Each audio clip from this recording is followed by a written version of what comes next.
cartilage must be destroyed. This is our next step in the life of a miniature, and you can see from last time that all the washes have dried, and I didn't wash the his pants or his tunic there. I'm not sure what it's called, his robes, if you will. They're all just white. Today we're going to get into layering. Now, before I start doing that, I'm just going to say here that this system that I've been using, the method that I paint, is simply just the Games Workshop Citadel, the base wash and layer then highlight, edge highlight system that they employ. There's really good tutorials out there if you like this kind of system or want to learn it. This isn't the only way to paint though, remember that this is just the way I paint things, and for the life of a miniature and what they go through in this video content, that's what I'm using here. So you can see I have better lighting this time. I'm going to try a different angle because I thought the last ones were a little too dark, and I think this is better. This is more what I see with my own eyes, I believe. So we're going to get right into layering here. Now, some people don't even bother to layer. They might have just washed their model or dipped their model, like I said last time, and then this is good enough. They're good with this. They go ahead and wargame. And it's kind of got like a dirty, grimy feel to it, which is okay if you want to just use it that way. But I like to bring life to my models, and I will enhance it by layering. Now, if you don't want to layer, if you want to have a much quicker and faster painting session, you can also just employ the use of dry brushing, right? And dry brushing is very simple. I don't really like dry brushing because it's a very dusty look, but it's really fast. You just take a bit of paint, brush it off your brush. You don't even have to get it wet or anything. You want to brush a certain amount off onto a tissue or a towel or something like that, and then you just kind of like rub it back and forth across the surface of the miniature, and the paint will basically catch onto the high points and will pop where it's high, and it won't go into the recesses. So it's kind of like a light dusting of the model to get the layers and effects out there. However, I feel this is a little, like I said, a little dusty, a little sandy looking, dirty. So I don't do that method. So I'm just going to start layering here and explain how I do it. I'm not going to film the entire process, and it's probably going to take me multiple days to film this session, because when you do layer painting and you want to be careful, you want to take your time, because when you layer, you don't want to get any paint in those recesses. You want a smooth coat. So I'll do a little bit here, and then I'll just have to continuously film as I go throughout the days of painting. So I'm going to show you here. You see how that white there? You probably see it better in the camera, but I didn't wash that white. If you look at the blue, and I don't know if you can tell, oh you can, you see the blue is very dark in the recesses here now. So when I do my layer painting, it's going to be very easy to pick up the high points, because you want to pick out and paint the high points. You don't want to get paint in the crevices or the deeper points. If you don't use a wash, it's actually, you can see it on the sleeve here, it's a little harder to see. It's not too bad. It's a little harder to see where the crevices are.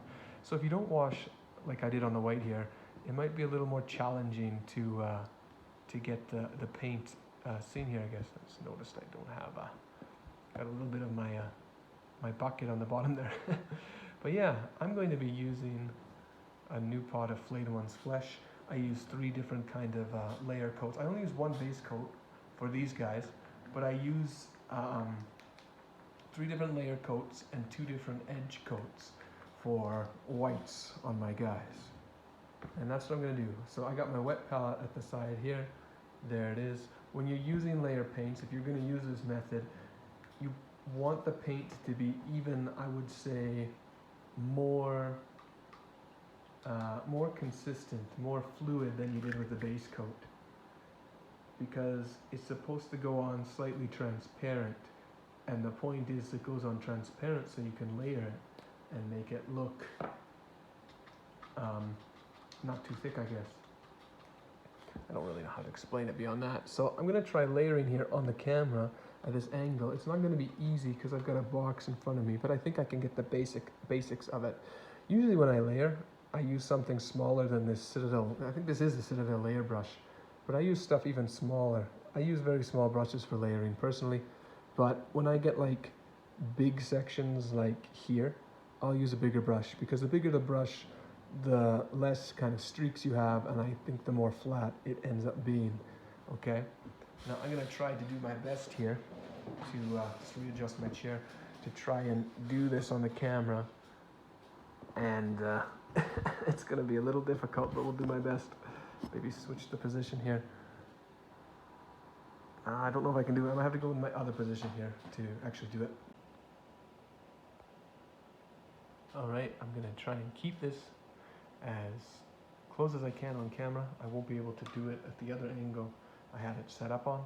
But yeah, what you want to do in layering is that you really want to get a thin consistency. You want to make sure it's really thin. I would say even more thin than the base coats. And I always, what I do is I always put some paint on my brush, you know, after my wet palette, and then I'll dab a bit off onto some towel, paper towel, because you don't want it to be too thick. And then you just have to start down. See, I gotta be kind of close because I like to go right up to my face here. Hopefully you guys can see that. But then you gotta just, you know, catch all those raised areas with your coat.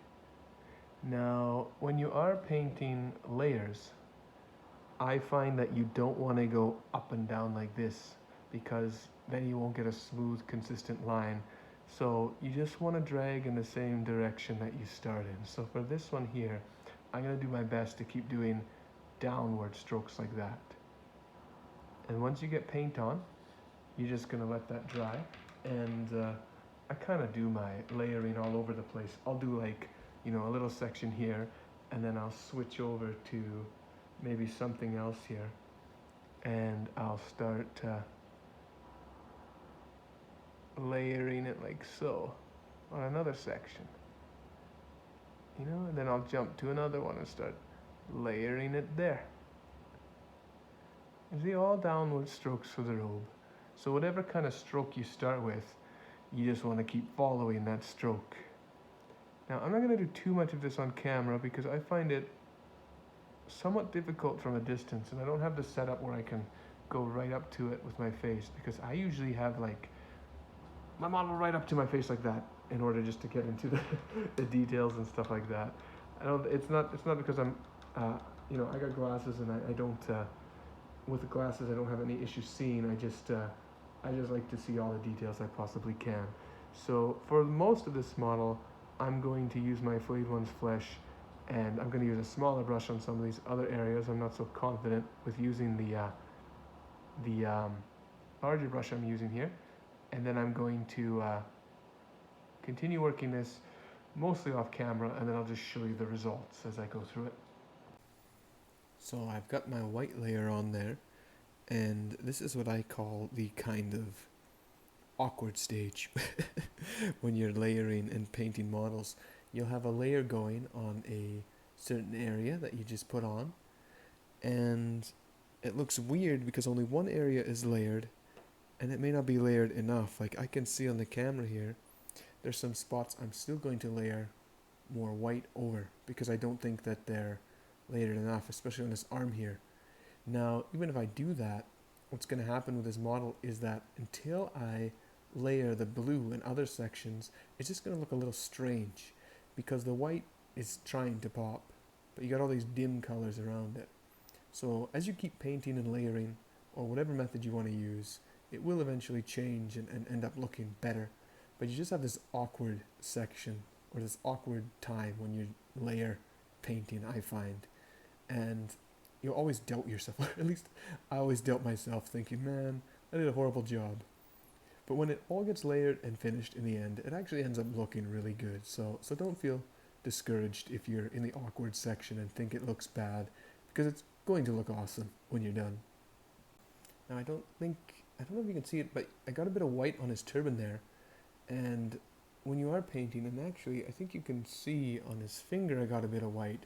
I often find that if you're painting and you're not careful, you are going to get other colors on top of another color you're not supposed to.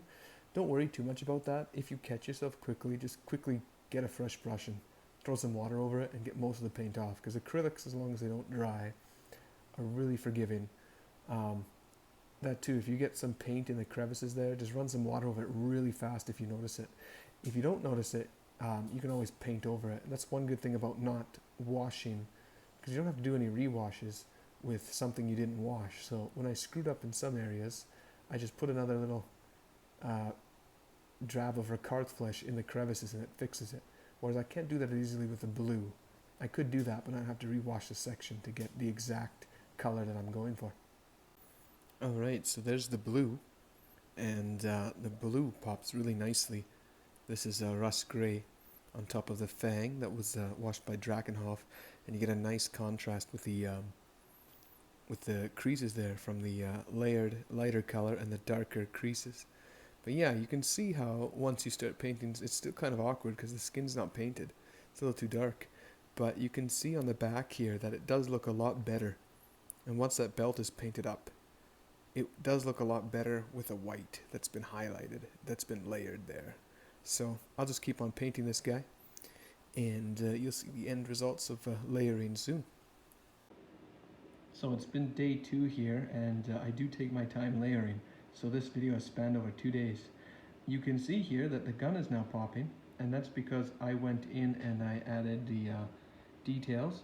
I also painted the gun. You may not be able to tell so well, because what I do with some things is I will use the same color that I base coated with as a layer. That's just so I can have it pop just a little bit when I don't want it to pop too much. So you can do that, where if you take a base coat that you really like, put it on, wash it so it gets darker, you can then use the base coat again as the layer. And what I'll do later with the Vallejo stuff, I mix my Vallejos where I don't really mix my Citadel, because Citadel has a lot of recipes going for it. I tried something a little different here. I used this Uthon Gray, I don't know how to say Uthon Gray for the dots here on the rifle. I might tidy it up a bit more, but otherwise it's looking pretty good there. And I did the belts and the sheath there.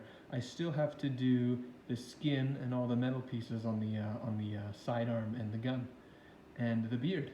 But yeah, I mean, this is what I mean here. As you keep going along with your model and you get more layers on, you'll see that the first layer makes the whole thing look awkward, but as you keep layering and as you keep going, you'll suddenly see that everything pops up well and matches.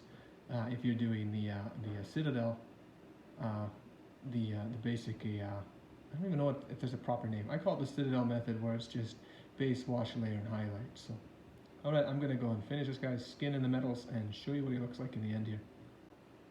So here I've got the guy's skin done. And you can tell now, after the skin is on, he really pops along with the model. Nothing really looks out of place anymore. I just have to do some metals here, and it'll be done. I'm going to say right away here, I can't tell in this guy if the top, he's got eyelids there, but he's got really, I don't know if those are really bushy eyebrows or not. On some of the guys I've been painting them as eyebrows, and some of them I haven't. So I'm not exactly sure. I might have to look at some other people's paint jobs to see how they did it. But yeah, he just needs the metals done, and then the layers are basically done here, or at least to the level I want to do them. Again, with my metals and my layering, I add a bit of matte medium, just like the base coat, because I often find metals are insanely shiny, and I don't necessarily want something that's insanely shiny. Maybe, like I said before, if I was doing armor or something, but for gunmetal, I don't want to go too crazy, so I will mix some matte medium in there, just to kill some of that shine. It's just a drop or so, so then I'll get the bronze or the copper look in the metals on there. And there it is. I've got the guy fully layered. I got his beard done. Can't really tell on the camera. It is again just it's a base coat over a base coat. But yeah, I got the metals done. They're shining there now, as you can see. Everything's popping much better than it was at the start of this video, and I am happy with it. Now, some tips, I guess. If you guys want to try this out and you don't really paint in this style, is when you're doing the layering section, you really want to keep both of your elbows on the table. It really stabilizes the model.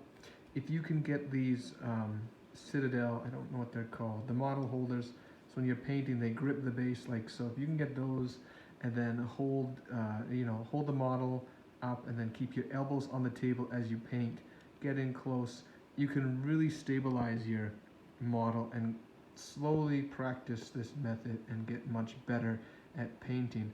I didn't just start painting well, and I still don't think I'm the best painter.